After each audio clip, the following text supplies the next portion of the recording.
So let's keep it rolling. Let's talk about some more shit. Let's talk about Trump and his dumbass parade. Let's talk about what a narcissistic, evil human being he is. Let's talk about how garbage it is for a president of the United States to parade the military through the city as though he's some kind of fucking orange Kim Jong-un. This is a man that tells you that he's trying to save money for this country. Meanwhile, he's going to run tanks down the streets. Do you know how bad asphalt is? Do you know how shit our roads are? Do you think running tanks down the roads is good for the fucking infrastructure of Washington? No, you know what it's good for? It's the only way that Dinky can get that half and 3/4 up again. That's the only thing that gets him there. Just a bunch of people cheering his name. And then he just rubs that little knob a couple times until it spurts in his pants all over his braces and down his catheter. Fucking Mike Johnson comes and cleans that shit up with a quick wipe. You know that shit happens, guys. You know what happens. Anyways, let's watch Mike Figueredo on the Humanist Report talk about unhinged Trump threatens violence against Americans who protest his military parade. Let's talk about that. Celebrating big on Saturday. We're going to have a lot of, and if there's any protest that wants to come out, they will be met with very big force. By the way, for those people that want to protest, they're going to be met with very big force. And I haven't even heard about a protest, but, you know, this is people that hate our country. They're going to be met with very big force. Like, dude. It isn't even that long ago. Jesus fucking Christ. A couple of years ago, if you heard a president of the United States say that protesters would be met with great force for protesting his military parade, every single person in this country would go, wait, what? The fuck is going on? Hold on. It wouldn't have mattered if you were on the left or the right or a centrist. Every fucking person, even the people that aren't politically affiliated, would have been like, wait, what the fuck did he say? Did he say that he's going to meet protesters with great force at his birthday day parade? And yet there are people that are going to fucking defend this shit? Eat a dick. Eat a dick. That's where I'm at with that. If you are literally defending this motherfucker, saying that he is going to use great force against people at his birthday day parade, you ain't American. You might as well go ahead and go over there, grovel in front of Putin and ask for him a place in the court. Because you ain't American, you ain't a patriot, you ain't shit. But they will be met with very heavy force. That was our president, threatening violence against Americans who may want to protest his fascist $45 million military parade that's being thrown for his birthday on June 14th. And I'm not really sure if him repeating himself 3 times was for emphasis or due to his cognitive decline. Either way, he wants you to know that he's going to hurt you if you disrupt his birthday parade in any way, shape, or form, because your physical well-being matters less to him than his birthday celebration. But it's not just about his birthday, because now more than ever he's making it known that he won't tolerate any dissent at all from the peasants. And as you all know, he illegally seized control of California's National Guard and subsequently deployed U.S. Marines to Los Angeles to quell anti-ICE protests, and he hasn't ruled out invoking the Insurrection Act of 1807. Now, if he were to do this, it would be a drastic escalation, but I want you to know what that specifically means. Brandy Buchman of HuffPost explains, when the Insurrection Act is invoked, it suspends the Posse Comitatus Act, which forbids the military from getting involved in local or state law enforcement. Invoking the law is rare. It has occurred just 30 times in history. Martial law and the Insurrection Act are not one and the same. The Insurrection Act is invoked typically to have the military assist civilian law enforcement. Martial law refers to when the military becomes enforcers of local and state laws. So now that you know what it is, I want to explain how the authoritarians in Trump's administration administration are trying to bypass federal laws to weaponize the U.S. military against U.S. citizens in more insidious ways. For example, Common Dreams reports that DHS Secretary Kristi Noem is urging Defense Secretary Pete Hegseth to direct the military to carry out arrests as other federal officers in DHS or ICE would. In other words, she wants to turn the U.S. military into a Gestapo-like force akin to ICE, but Hegseth can't do that because it violates the Posse Comitatus Act, hence why the invocation of the Insurrection Act is needed to suspend that particular law. But I think that she knows that the administration would face blowback if they invoke the Insurrection Act, so they're all trying to effectively grant the military the authority to arrest citizens without invoking the Insurrection Act so as to avoid mass hysteria. Either way, these fascists are cooking up new ways to quash dissent from an increasingly agitated public that's just fed up with... Yep. And so the military being activated in this way, it's one of those things that once you take the step over that line, there isn't, like, you don't just back up quickly back over the line. That's not how it works. Once they step over this line, bad things are going to happen. The military wasn't meant to police American civilians. We have a police force that, though at times is really fucking bad at their jobs, but they are the people meant to do that. When you have military, when you have an 18-year-old kid that just joined the military running around determining whether or not brown people should be in this country or not, you are going to have issues that arise that are going to be stains upon America's history for the rest of time. You step over this line with the military and you have them start policing American citizens, bad shit is going to happen.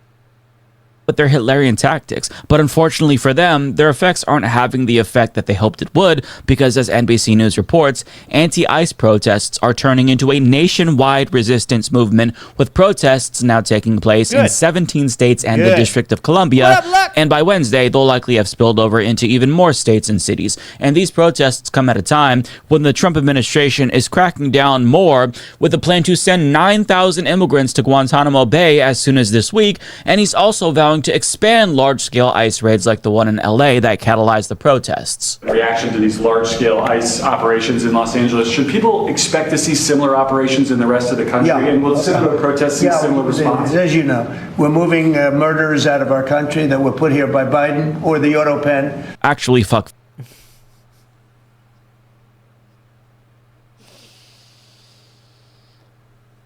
Oh my god, how can you fucking possibly follow this dude and think that you're a smart person? Oh my god. He said people that have been put here by Biden or the auto pen.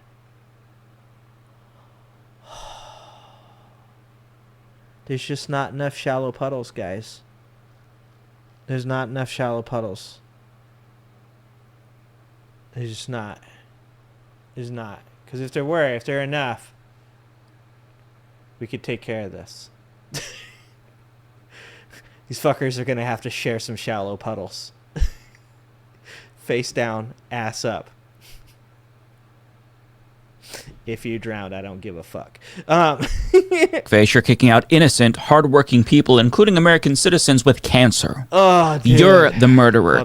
Our country that were put here by Biden or the auto pen. Actually, fuckface, you're kicking out innocent, hardworking people, including American citizens with cancer. Jesus Christ. You're the murderer. You're also a rapist and a convicted felon, unlike most of the people that you're rounding up. And I don't know why he's even pretending like he's only targeting criminals at this point, because Tom Homan just admitted that they're not doing that. Also, last week, Stephen Miller told ICE to go to Home Depots and 7-Elevens to target immigrant workers. So drop the fucking act already. We know it's bullshit. You're against all immigrants, and since the new patch for conservative NPCs went into effect recently, where they're now just...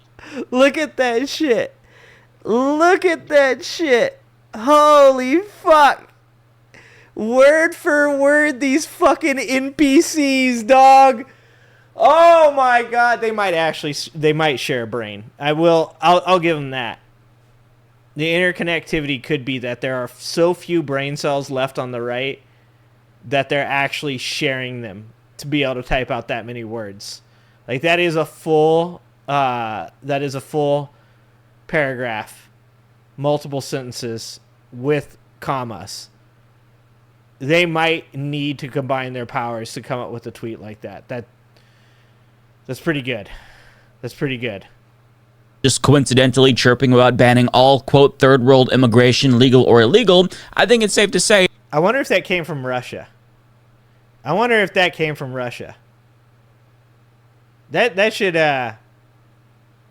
should be investigated, whether or not like these tweets just come as like a template from like Russian propagandists, and these fuckers just fill them out and put in their own, like, what was that game they used to play in the book? There's a book and you do like write whatever word you wanted in there. Is that what's going on right now? That you can stop pretending like you're only going after criminals. We know that that's not the case, but understand that this is one of many threats he's issued to Americans this week alone. On Monday, he threatened to put troops everywhere, and now he's saying that his Gestapo will terrorize even more cities, meaning that more men in masks will abduct people and throw them into unmarked vehicles under the guise of... And yet he doesn't want you to wear masks.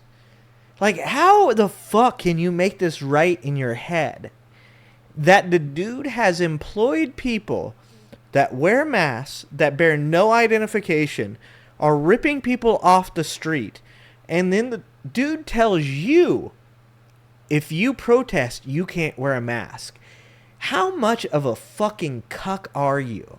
How much, like, would you let Donald Trump just fucking just get pegged by your wife right in front of you? Because it's not the other way around. Trump doesn't do your wife in front of you. Trump gets done by your wife with a strap on in front of you. It's a weird cuck fetish that only conservatives have. How much of a cuck are you if you're a conservative? How much of a cuck are you? Holy shit. To allow that orange fucking clown to tell you that he's going to have people with masks ripping people off the street, and if you dare to wear a mask, that he'll have you fucking put in prison. Like, what is that like to have no balls like that? What is it like to just be such a fucking slave? How does it feel to have that boot just firmly pressed upon your throat like that? Jesus Christ. Making America safe for some bullshit, even though ICE has objectively made Americans less safe. Let me show you what I mean. This man was posing as a federal immigration officer when he walked into this car repair business right next door to the Philadelphia Police 15th District and Northeast detectives and robbed it Sunday afternoon. The man wearing a badge, blue latex gloves, a tactical vest saying security law enforcement agent with a black baseball hat and sunglasses on. This second surveillance photo shows him when he zip-tied the cashier, who told me she's from the Dominican Republic, a legal resident since 2007. Oh my God, it's the dumbest timeline. Oh, fuck, guys. The whole world gone crazy! Am I the only one around here who gives a shit about the rules? Oh my God. And says every time she turned around to try to get a good look at the man's face, he strongly twisted her around, bruising her arm, telling her he was with Immigration and Customs Enforcement, better known as ICE. He came and went in this Ford E250 commercial van. He got away with $1,000. The 50-year-old victim says she volunteered to work Sunday, filling in for another worker who... Yep, the gun's going in the car. ...who was sick. Still hurting a day later from being manhandled roughly, she says, and zip-tied behind her back for a while before she could get help from co-workers. My dudes, just a bit of advice. I have 3 weapons on me at all fucking times. 3 weapons on me at all fucking times. Y'all should too. Just a heads up. Philadelphia police say it took more than 2 hours for her to get free and notify them right next door. By then, the man took off in the van out Harbison Avenue toward Roosevelt Boulevard with a 2.5-hour head start on his getaway in this very brazen robbery, posing as law enforcement right next door to law enforcement offices, which is why the victim believed he was legitimate until she saw him grabbing all the cash from the drawers and taking off. We all knew that this was bound to happen sooner or later. When federal officers wear masks and drive unmarked vehicles and violate people's civil liberties and act unhinged, you make it incredibly easy for actual criminals to rob people simply by posing as them. But thankfully, the woman in that story was safe, but it could have gone so much worse. Imagine if you're alone and there's a bunch of masked men that approach you and they tell you that you have to get in their car. I mean, these days, you'd have no idea whether they're illegal human traffickers who want to sexually abuse you or legal human traffickers like ICE who want to detain you. But if you suspect that they're not who they say they are, they'll accuse you of resisting arrest. But if you comply and they're not federal law enforcement, then you could be putting yourself in danger by getting in the car with some violent criminal who wants to take advantage of you in nefarious ways. Everyone knew that this was bound to happen. It was just a matter of when this was going to happen, which is why, as the Miami Herald reports, a YouGov Economist poll finds that 2/3 of respondents think that ICE officers should be required to wear uniforms, and 47%, which is a plurality, don't think that they should be allowed to wear masks. But here's the thing. These ICE officers feel compelled to conceal their identities because what they're doing in many instances is illegal. Literally, they're getting violent and unhinged with people. They're violating due process rights and civil liberties. They're entering people's homes without warrants. These things are things that are illegal that could one day lead to their prosecution. Hence why they feel inclined to hide their faces, because it makes them easier to get away with the crimes that they're committing. Yep. And they're right. It will make it easier for them to get away with the crimes that they're committing, which is why we can't just commit to abolishing ICE. Every single ICE agent has to be investigated and held accountable for their potential criminality. And any Democrat who opposes the total abolition of ICE should be disqualified in 2028. And you need to make this a litmus test now, because ICE, for the most part, still has bipartisan support. And as Jonathan Cohn explains, 75 House Democrats just signed onto a Republican resolution praising ICE, including so-called resistors like... Yep. And the ass is like... Once again, I said this. This is the fucking right making the left eat that shit. Because they got no balls, dude.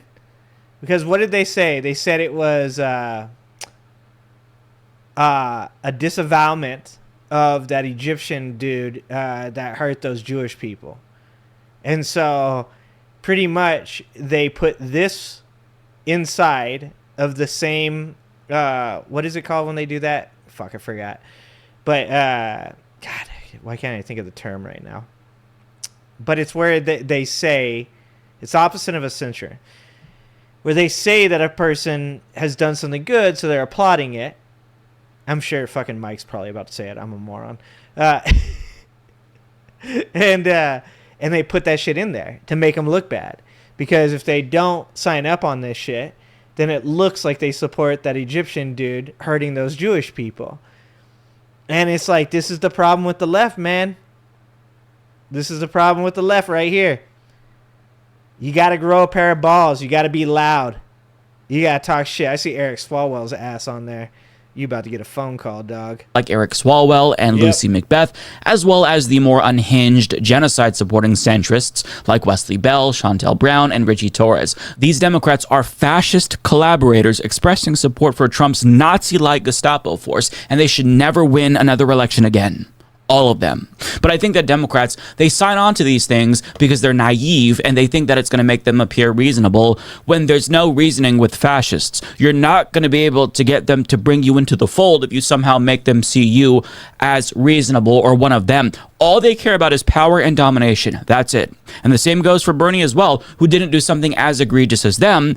But, you know, he took the time to condemn violent protesters who targeted property instead of violent cops who targeted human beings. He wrote on Twitter, Dr. King defeated racist government officials and ended segregation through disciplined, nonviolent resistance. Defeating Trumpism, oligarchy, and authoritarianism requires that same level of discipline. Violent protests are counterproductive and play right into Trump's playbook. And he might be right about that last part, but also doing nothing and being completely peaceful plays directly into it too. So it's catch-22. You can sit here quietly and peacefully and own the high ground and be the morally superior person that gets put in chains, and you can be the guy that's locked in solitary confinement, that's a martyr to future generations. You can be that person, for sure, but you're not affecting change. You can do that, or you can play into their hands the other way, and that is that you can stand up for yourself. You can stand up for the people around you. You can call out these fucking police officers that are shooting people in the chest with fucking rubber bullets for no fucking reason at all. I saw Silent talking about that lawyer earlier. That shit. Like, I'm not here to be quiet. And I get Bernie. Bernie's an old gentleman. And Bernie's a dude who has led a life and has led by example. I got you, dog. I feel you. But there's branches to all of this shit. And some of these branches got to stand up for other branches, so that way some of these branches can sit the fuck down in the middle of a fucking intersection and not just get ran over. Sometimes you need people to fucking light some shit on fire. Sometimes you need people to say to people, I'm not going to take this shit. I'm not going to let you push me around. As I always say, though, stop lighting your own shit on fire. I love you, Bernie, but with all due respect, this is fucking tone deaf. Property damage is less serious of a crime than damage to actual human beings who live and breathe, which is what the cops and this administration are currently perpetrating. And if you care more about a fucking Waymo that was set on fire than, say, Nick Stern, the British journalist who had to have surgery after he was hit with a non-lethal round, then you need to recalibrate. And I'm not saying that Bernie cares more about... Okay, how about this for an idea? How about this? Let's get a... Let's find a middle ground. How about protesters also get to fire non-lethal rounds? How about that? How about that? I'm just saying, all right? This could be a win-win situation for everybody. Non-lethal rounds. See who fucking lasts longer. Those thousands of fucking protesters or the 100 ICE agents. That's all I'm saying. Winner take all. Winner take all. Non-violent rounds. Non-lethal. Beanbag bullets. About property damage than human beings. But when he says things like this, he feeds into this narrative that we always have to condemn the people with no power and not the people with all of the power. And I think that this knee-jerk reaction to fixate on property damage over more serious crimes like injuries to actual people, it serves fascism, either wittingly or unwittingly, and we have to stop doing it. Inanimate objects don't feel pain. People do. Waymos don't have families to go home to. People do. And performatively condemning a few violent instigators isn't going to win you any favor. I'm not saying that I condone violence and property damage and whatnot, obviously. I'm saying that for legal reasons here on this program. But I'm not going to whine about that when actual human beings are being harmed right now. My priorities are to protect... AJ says, back around 1990, there was that fellow at Tiananmen Square, China. He stopped the tanks by walking in front of them. Yeah, we just had a moment like that where one of these ICE protesters tried to stop an ICE vehicle and they ran his ass over. I feel you.